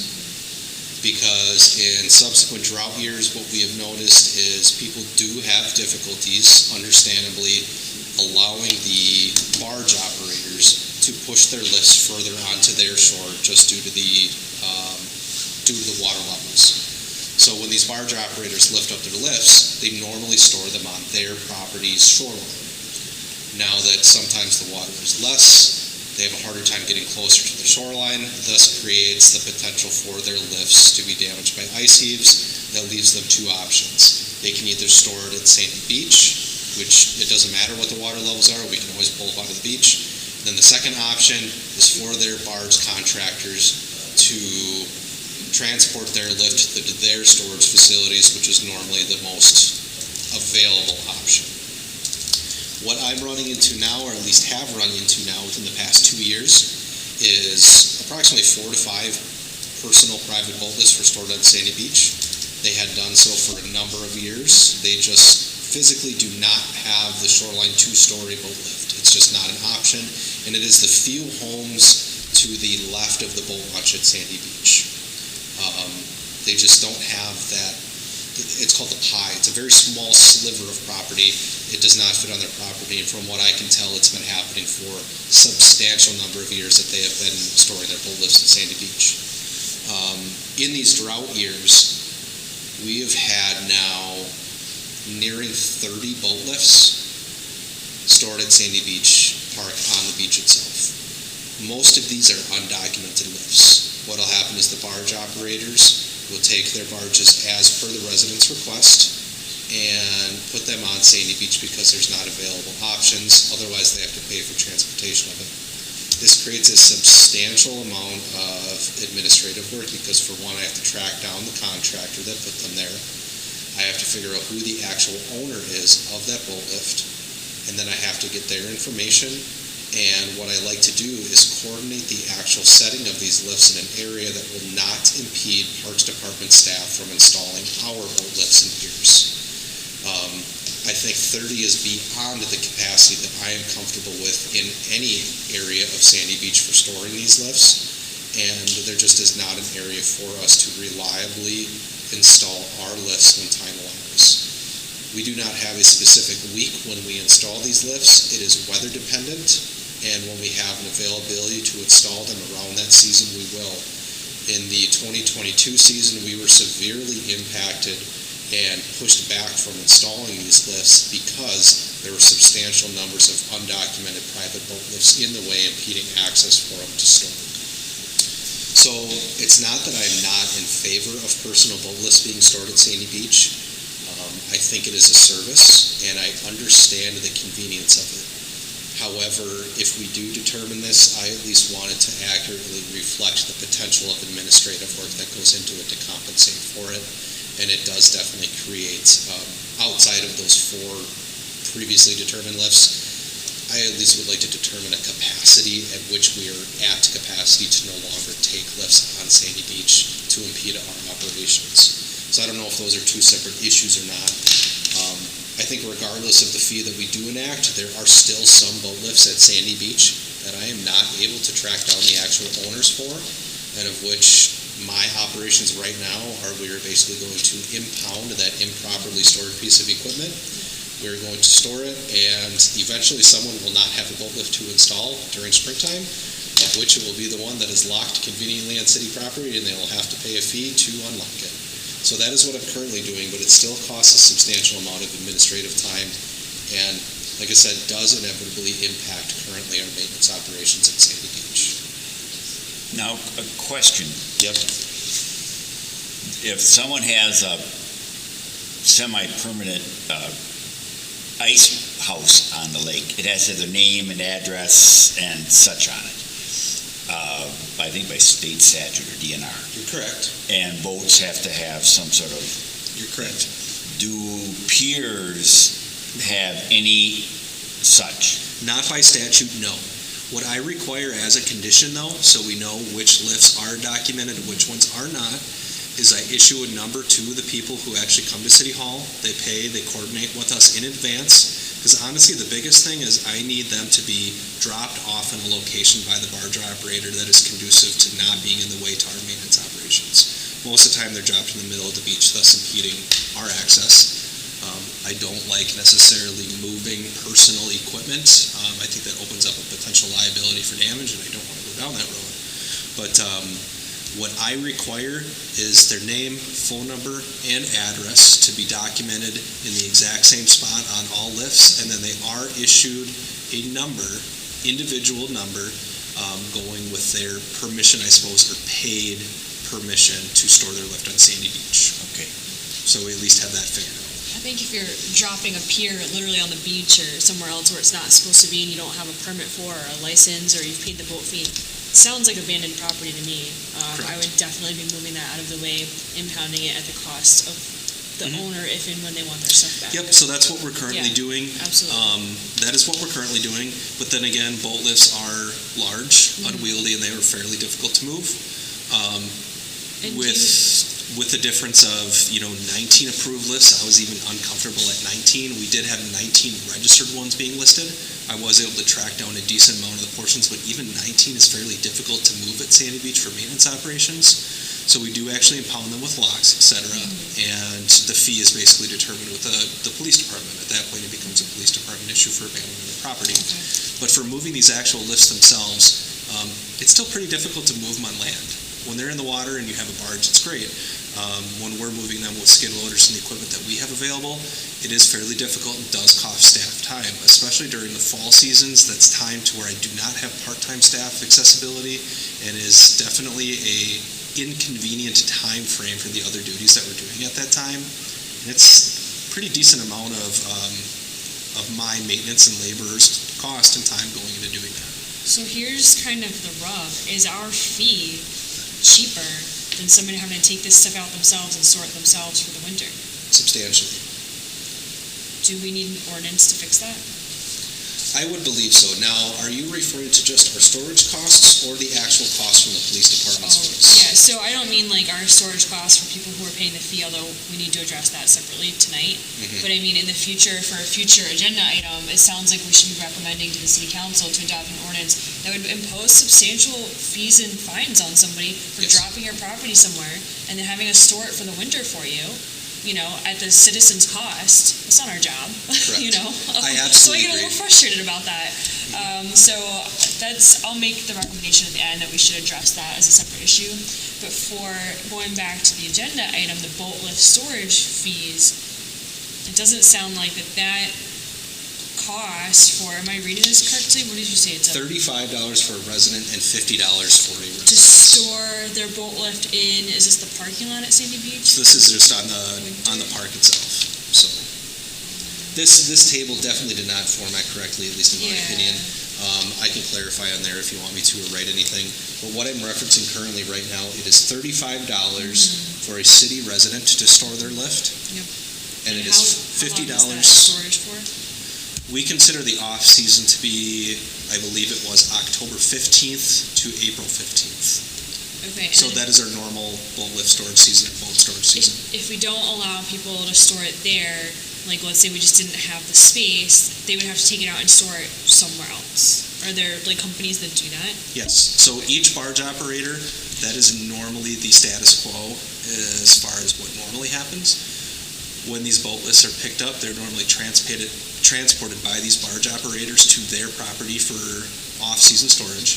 If you actually drive by, I don't know if it's boat doctors or whomever on the south side of town, if you look into their yard, you will see the big blue tarped boats, but you will also see a substantial amount of boat lifts stored on that property as well. Okay, figure like they probably charge like $50 a month or something. It's pretty substantial cost. Really? So looking back, this was, if I recall correctly, I think for the barge operators to move that lift, so just actually move it from their pier and store it, it was approximately $600. That fee is kind of standard across the board for different lakes. Now, to actually store it for the season, that's actually a significantly higher cost. I believe the storage was around $1,500 to $1,600 for a season. Okay. So that includes removal of their lift, transportation, and storage off-site. And this $30 to $35 is what we charge for this season for storage? Not Correct. per month. Now, we do not move any personal lifts. Yep. This is the barge operator transporting them. They're placing them on the beach, and we are just leaving them on the beach for the season. So this is why, and like I said, I believe Sandy Beach may be one of the few in these periods of drought, the only accessible area that people may be able to store their lifts on. I just do not think that we have the adequate consequences to dissuade people from continuing to do it. A couple of questions. What has been the response if the barge movers are contacted? Actually, fantastic question. I've received a beautifully organized Excel spreadsheet of the names, contact numbers, and addresses, and I have also received zero callbacks, zero passing of information. You are not our customer. We will not provide information to you. So basically, avoidance for the most part. Well, if it's an ordinance, we can send them a warrant. Correct. So I'm of this opinion, especially during this season with the drought. It was substantial amount of lifts that were stored on the beach, and I've tracked down as much as I possibly could, but at some point, I have to delegate my resources elsewhere, and it is very difficult to track down the information. Well, at the end of the season, isn't somebody calling you and saying, hey, I want my boat lift back? I have had instances to where these things have been locked with a cable lock and an actual padlock and everything else as well. And most of these barge operators do operate fairly extended hours. They have a limited season for these boat lifts to get out there. Therefore, they can work nights and weekends, of which I've noticed these people actually working until dark at the boat launch. And as of Friday afternoon, when we leave, there has been boat lifts on the beach, and as of Monday morning, they are gone. So they're cutting the locks themselves? Yep. I guess it's open to vehicle access on the beach, so you don't really, there's no way to restrict that. Open after to hours. boat access, so what my assumption is that a barge operator and or owner could access it via the water, cut a padlock fairly easily, and retrieve their boat lift. So I do have evidence of that happening with an actual lock being cut. Very rare though. But, this is specifically referencing 2021 and 2023, and I think this is an issue that, if not addressed, I think it will be assumed to be okay and pursued in the future further. So are you looking for us to make a recommendation to the city council to create some sort of statute that these people can be fined and the barge operators could be put on notice that if they will be held responsible? I understand your question, yes. What I would specifically like to do is bring that for a specific item for an upcoming agenda, just so we can specifically reference that matter. What this matter that I'm referencing here is specifically determining and looking at the current fees associated with proper boat lift storage. Yeah. So what should, you moved it to 35 for the season. I'm looking here, trying to find different boat lift storage services. These are very nice, early 1990s websites that don't have fees on them. Do you have an idea what a commercial company Several doing hundreds. this? So the way that I would look at that is you also have to figure it's like transportation and loading costs. We are void of that because Of we don't course. have to load or anything like that. But I believe it was $1,500 to $1,600 for the removal, transportation, and full season storage for a boat lift. Okay, so from that, we don't really know just what the storage cost would be per month from a commercial. Correct. Yeah, I think they're unanimous. Yeah. Do we know, Eric, or others, a local community like Cambridge and Lake Ripley, what they have for ordinances or what they do for process? town of Oakland or wherever it is? I haven't seen, no. I was just basically going off of potential contractor quotes. This is a somewhat difficult thing because normally other municipalities don't have municipality-owned boat lifts or offer storage on their properties. I haven't really seen evidence of that. I don't think it's normally supported just because this does open up the potential for complicated issues like this. Honestly, if people do abide by the rules as per the actual storage agreement, it's not that difficult, really. The costs associated with it are minimal to none. I do just think it requires us to look at. If we determine that $35 and $50 is appropriate, I wouldn't disagree with that. But it's having the subsequent issue that I think we should bring up at another time. Yes. So really, in my opinion, if the actual condition lease, or the lease conditions currently exist that follows, there really is no associated city cost with the storage of this if they're appropriately stored. Okay. Now, if they're removed by April 15th, they cause no issues for us maintenance-wise. The beach is not being used in this off-season. It is unused space for us via the city, and it's still a convenient service that we offer. So we're looking at approving what you have here as far as the amounts is one thing. And then as a separate agenda, we'll work on the other. Yep. So right now, are we prepared to approve the fees as noted in this I document? would, if possible, and if I can make comment, I wonder if it is possible to approve all recommended price changes or status if we want to keep them the same. So that was just the first one that I would like to look at. In my opinion, and correct me if I'm wrong, Catherine, I think it would be appropriate to just say we recommend the 3 recommended price changes listed in the actual parks fees. So in my opinion, honestly, $35 and $50, that's a great deal, but really it causes us fairly minimal amount of city involvement to facilitate that. So I'm fine with those prices. And how many spots do we have? So like how many lifts do we store that people would? Various. In the past, like I said, it was 4 to 5. Okay. In 2021, it was 19. And this year we were, I believe, 27. Are you making the decisions as to how many get stored, like legally? Like who? My opinion is I would almost like to pursue a potential ordinance change first. Or what are your thoughts? Well, I suppose, what exactly re-ask do you my mean? question. Are you making the decision as to when somebody comes and they're paying for the boat lift storage, like, okay, we only have spots for 4 boat lifts to be stored? Yes. Yep. Okay. Yep. So I'm facilitating that. That's at the point of sale when they actually come in and pay for their lease fees. It has gotten to the point in, I believe, in 21 and 22. I said, I am sorry, I cannot take this. I cannot approve the actual lease for this. We do not have the room and the capacity for it. Okay.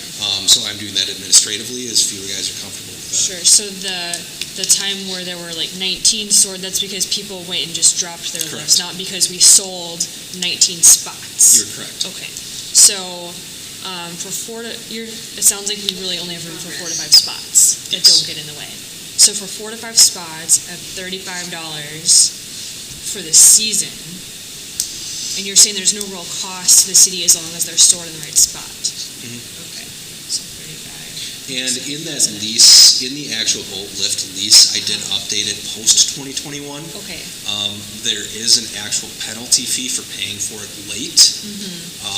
That's people genuinely, this is the first time it happened in that drought season, people genuinely were not aware, and there were people who in there, they were at least great and decided to come back and say, I notified them, you guys do have to pay for a lease. However, there is an associated penalty fee for it, and I believe it was $250 total. Okay. And then people coming to you for the boat lift storage, they're not signing a separate lease or a separate license for that. It's just a fee, and then you're allowing them to put it there. They are signing one, yes. They do sign like a lease form. Correct, yep, and that's For how the we get their storage. information, that's Okay. how they get the associated number, so I know that their lift on Sandy Beach is approved. Got it. Okay, that helps. And that's separate from the boat? No, never mind. Okay, I see what you're saying. Okay. Thank you. So really, yeah, not a problem. So honestly, I really do not have much of an issue with these fees if the rules are consistently followed. So my recommendation would be to withhold those prices, is at least my recommendation. So we're just talking about like $35 for 4 or 5 people. And it's on a first come, first served basis. And then I pull the plug administratively for at capacity. So are you not recommending $35 and sticking I was with just 30? recommending that we review the current pricing within our fee schedules. So hopefully, let me clarify. I want to continue this as every other year, whatever seems appropriate, to review our parks fees schedules. These are some of the things that we have either had issues on or that I think are not at market value or at least costing us money. This one, in my opinion, I would not be in favor of moving forward with the price change at this time, would be my recommendation. And as we go down the list, that's what we'll do, is I'd like to kind of address each item as they come up. So that would be my recommendation for the boat lift storage fees. Just to clarify, to remain at 30. Correct. Okay. Now, if you wouldn't mind, then the next one is actually the boat trailer storage fees. Again, this requires pretty minimal city involvement for this to happen. These people do have numbered parking spaces at Sandy Beach. They receive a approved number. That's where they can park their boat, and they have to provide us the registration number so we know it is that exact boat that's actually going to be parked there. For instance, this is $450 to park your boat there in the summer, and it is $110 to park your boat there in the winter. Sorry, Eric, where are you on, is there a back? Actually, like I said, the diff format is horribly my I'm mistake. sorry. No, you're okay. So here's our 450, and here's your 110. Okay, got it. This is for the trailer storage. That's Yep, the yep, launch. yep, correct. Okay. You got it, Trey? Yep. So this is specifically to store your boat and trailer in the parking lot in a pre-designated space. That's been there for, Forever. yes. I don't really see an issue with it. It's just when we do compare and contrast market costs and values, this is substantially cheaper. If we're looking at an area to potentially increase received funds, this would be an area that I think would be justifiable to do so. It is a substantial cost to have your boat access close to the water for trailering. Other municipalities for storage spots are upwards of over $1,000 for seasonal parking without a boat lift. I don't think we have to go that far because we are not a contractor. We are still providing a service. But if we were looking to potentially increase some area of funds, this would be one that could be reassessed and done. How many people are using this service now? Seems to me there's like 20 boats. They are full. In summer, they are consistently full. Okay. I believe we have, let me recall, we have, I believe it was 28 spots. We have 28 spots. In summer, they're always full. Okay.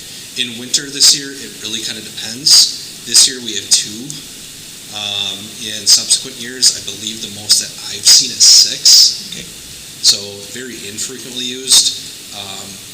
I will do the same thing administratively. If we get to a point where there are too many in winter, it does create an issue for snow clearing purposes. We use that area substantially to push snow. I would just handle that administratively, saying, hey, 10 is our capacity, I can't take anymore. But yeah, very few actually get stored in winter, but there are a wait list for people to be stored in summer. So then in winter, I would say leave the fee the same. So that people 4, 5, 6 who are there keep staying there. There's an incentive. In summer, if we're always at capacity and we always have wait lists, what do you propose the price being at that point? It depends on what your determination of a fair price is. What is a fair increase from people who have previously been paying $450? I would suggest, is a $50 fee raise acceptable, or is a $100 fee wage acceptable? I'm not quite sure. That's kind of the input that I'm requesting from you guys. But like I said, I mean, it is not uncommon to have several $100 above that for actual boat storage in some areas. But we are talking Okauchee, Pewaukee Lake, etc. Do you have any idea, Eric, of what, I think it's Loader Oil, has that pad across from the bowling alley? Do you know what they charge to I do store not boats know. there? I do not. I think if we kind of mirrored what they Similar had, location. because it'd be closer and, Yeah. Or we can just determine that it requires further research. That's another option as well. Yeah. Yeah, when do these have to be published? They can be published at any time. Well, I shouldn't say that, because this would be prior to April 15th. I would just need to know prior to April 15th. So, Okay. That's when the leases start for 2024. do you need a resolution by council to set the fees? It's not an ordinance, so we can do it at any meeting Correct. by council. Yep, the nice thing here is, like I said, I'd like to continue this conversation, just so we don't have to approve all these fees at one specific time. If we need additional information, this is exactly why I would like to bring it up. If you guys choose not to change any of these fees tonight, and we bring it up at a future meeting of your choosing, that's fine, as long as it happens before April 15th, that's okay with me. I would recommend to not bring this back up in January's meeting, especially if we have public comment, but I can do research with Leader Oil and see, because that would probably be the most applicable spot, because it's on Sandy Beach Road. So honestly, I didn't think about that. Yeah, I agree with doing that, Eric. And then, I'm okay with your recommendations really on all of this stuff. I would like to see a formal resolution from us, kind of like what we did last time, so the council can have it and look at it. I think that was effective for them. I was going to say that worked beautifully. Yeah, they're used to seeing that from planning Yes. commission, so it's just like, that's the normal course of business from them. So if we did this at the February meeting again, council could pass it in their first March meeting. Yep. And then that goes into effect. That would be perfect. Actually, timing-wise, that works wonderfully. Okay, So we're looking at putting that on the agenda in February. for February, Yep. yeah. So what I'll do is I'll look at loader. My goal here is, yes, I understand it's a service. It really isn't a hassle for us. It's really not in the way. It's always been there. I'm not looking to monopolize on any of this stuff, but I do at least want them to be, if we have an option to have easily accessible parks fees, I don't want to have them bear the cost of general parks visitors, if that makes sense. I do not want to impact the cost to recreators and them. Right. However, if you are a boat owner, I do consider that a luxury item. You do not choose to have a boat, and I think we should be reassessing those associated fees every so often. That being said, it would be the same with private boat lift. We did increase the fees from $1,250 in 2021 to $1,350. That would be another one, since it has been 2 years since that time point. Do we want to reassess that $1,350 boat lift fee? Would be my question for you. I'm thinking every other year is about appropriate to review these fees.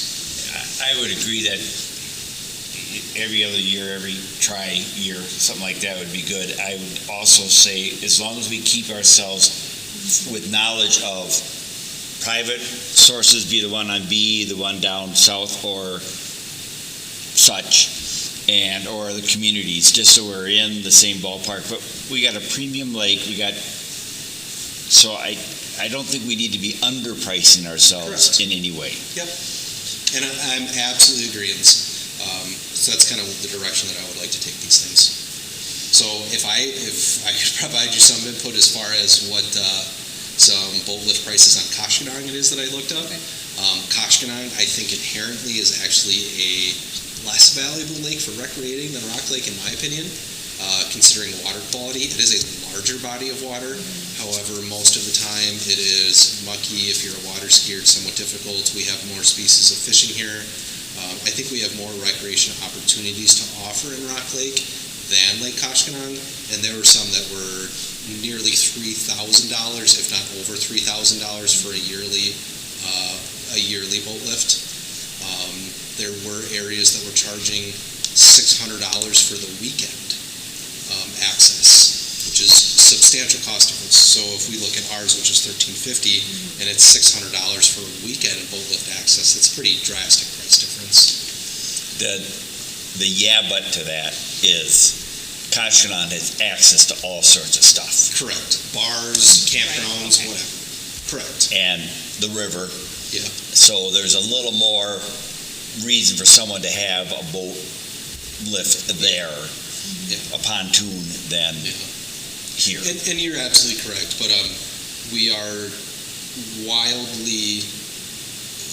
are seen as a screaming deal of boat lift availability in regards to any municipality or any body Yes, of and water. I do think we need to rectify that.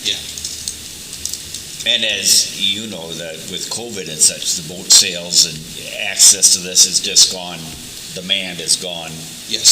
So what I will do for you then is I will write a short recommendation from the director. I will say, these are my recommendations for these 3 specific line items of fees. Here's my recommendations based on research, and we will readdress in February. Is that appropriate? I believe so. Okay. Thank you, Eric. No, that's okay. Hopefully that makes sense of why I kind of wanted to bring it up that way. So, especially with January, I think we do focus our efforts on involving the public comment section as much as possible. Yeah. So it's nice to have that in the February agenda then. So now I'm moving on to item 8, announcements. Is that okay? Any announcements? Can I just ask a question? May you? Yes. No one's here now, you can ask it. The Glacial Drumlin Railroad Trestle Bridge. Yes.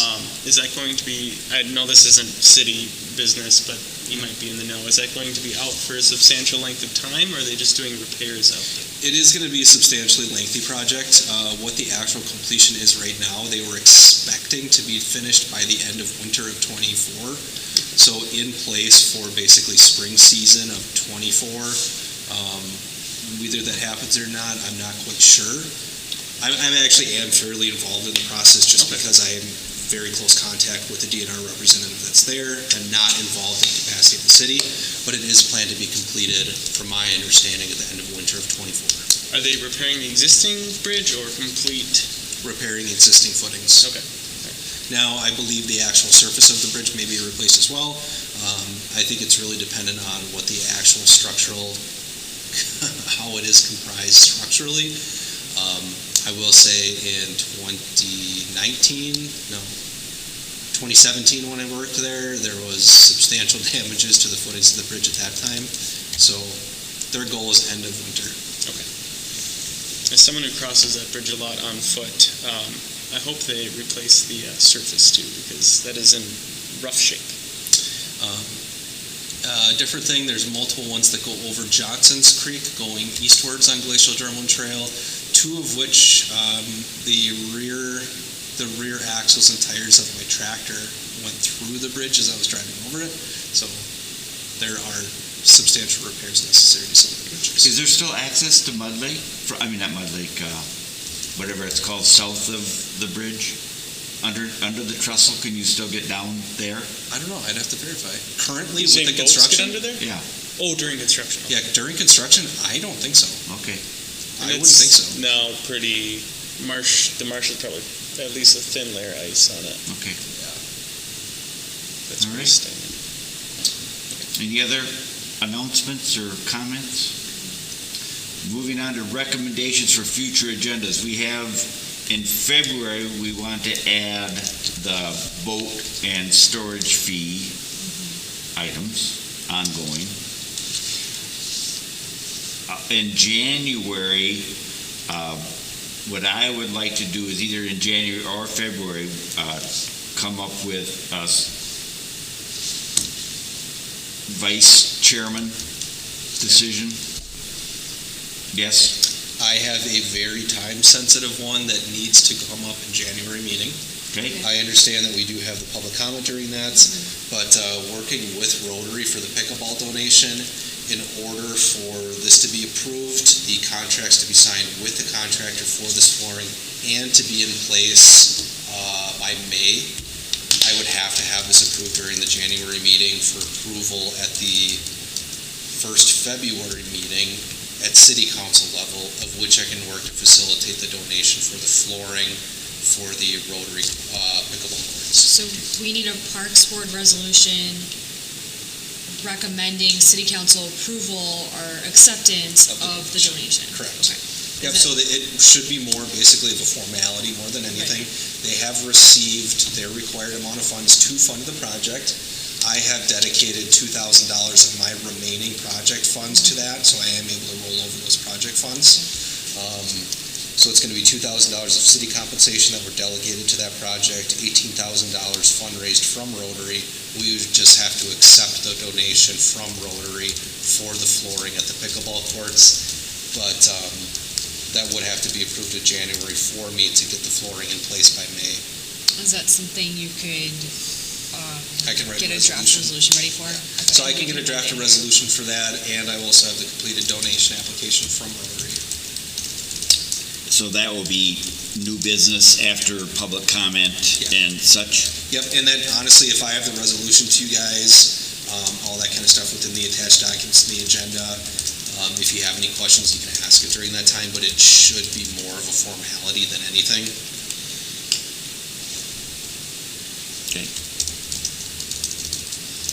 Any other future agendas? Let's stay specific with January. So January, we got the public comment that we have, the resolution approval. Any other specific ones? So if we could summarize the open comment, the election of a vice president, and then the resolution of Rotary Club's donation application.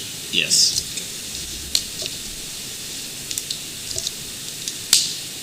And I am inferring that McCray is willing to be the vice chair. So it'd be more just a matter of approving him.